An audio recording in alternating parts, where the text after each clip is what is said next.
Donc nous continuons la prière eucharistique numéro 2, dont nous avons fait déjà l'introduction, et la consécration, car dans cette prière eucharistique qui est plus brève que les autres, on commence directement par l'épiclèse préconsécratoire et qui est suivie de la consécration. Après, nous retrouverons évidemment l'anamnèse, après l'acclamation, qui est d'ailleurs déjà une acclamation d'anamnèse par le peuple, par l'assemblée. Nous annonçons ta mort, Seigneur Jésus, nous proclamons ta résurrection et nous attendons ta venue dans la gloire. L'anamnèse qui est reprise par le célébrant, c'est-à-dire tout simplement la mémoire de la mort et de la résurrection du Christ que nous faisons à travers l'offrande sacrificielle de ce qui est devenu désormais le pain de vie et la coupe du salut, puisque le pain et le vin sont devenus le corps et le sang du Christ.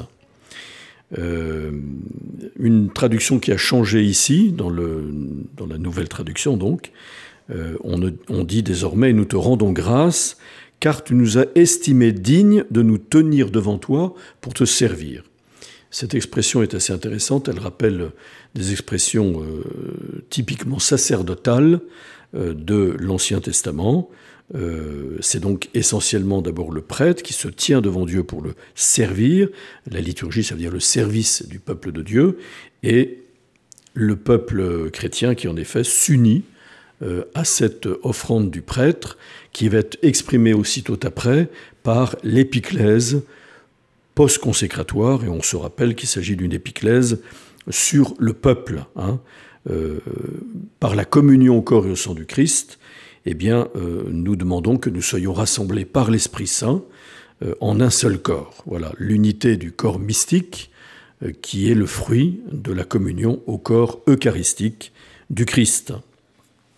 Et c'est après, contrairement à la première prière eucharistique, où les mémentos des vivants et des défunts sont répartis avant et après la consécration, sans doute le mémento des vivants, l'union de l'Église de la terre à l'Église du ciel précède la consécration, parce que c'est tout ce peuple de Dieu en marche, en union avec l'Église du ciel, qui offre le sacrifice, donc dans un mouvement ascendant.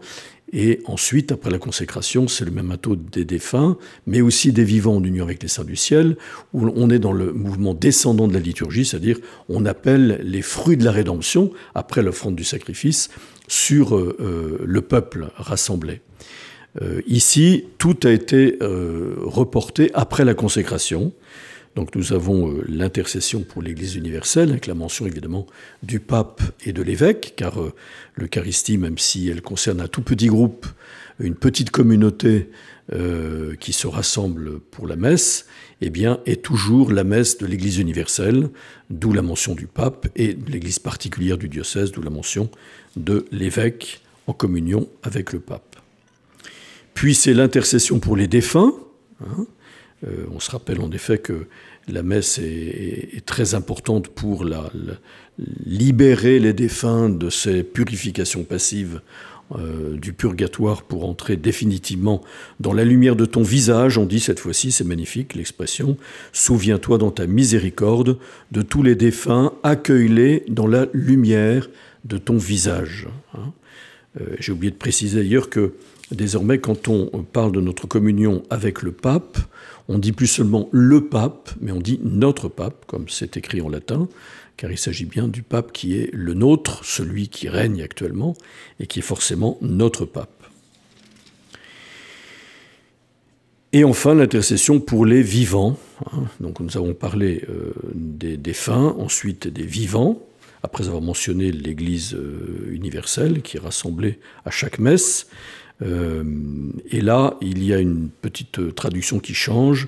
Après avoir mentionné la Vierge Marie, la bienheureuse Mère de Dieu, avec Saint Joseph, son époux, qui avait déjà été introduit il y a quelques années par le pape François dans toutes les prières eucharistiques, les apôtres et tous les saints qui ont fait ta joie au long des âges. L'expression est magnifique, donc elle est mieux rendue maintenant. Ce sont les saints qui ont fait ta joie au long des âges. Se dire que par notre vie, de foi, d'espérance et de charité, nous faisons la joie de Dieu.